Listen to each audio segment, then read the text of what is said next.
किसान नमस्कार.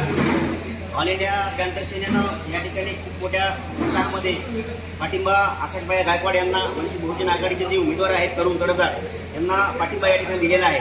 आपल्यासोबत आहेत ऑल इंडिया पॅन्थर सेनेचे तालुका अध्यक्ष आकाशभाई रोडे. साहेब, आपण या ठिकाणी जो पाठिंबा दिला आहे या पाठिंब्याच्या भेस्तीवर आपण असं कुठलं प्रामुख्यानं हेतू मनामध्ये धरून अशा नवतरुणांना पाठिंबा देण्यात आला आहे. महत्त्वाचा विषय गोरगरीब जनतेचे कामं व्हावं यांच्या हाताने आणि घरकुलचं असेल, लाईटचं असेल, रस्त्याचे कामं असतील. काही लोकांचे गेल्या 5-6 वर्षापासून PM मोदीचे घरकुल आलेले आहेत. त्या घरकुलाचे हप्ते आता पडलेले आणि केव्हापासून ते सरपंच आहेत जागावर कुणी काही काम करत नाही. बघा, जेवढे मोठे लोक आहेत ना तेवढं कुणीच काही काम करत नाही. त्याच्यामुळे आपल्याला एक गरीब घरामधला एक मुलगा निवडून दिला, ते कसं तरी काम करीन त्यासाठी आम्ही त्यांना जाहीर पाठिंबा दिला आहे.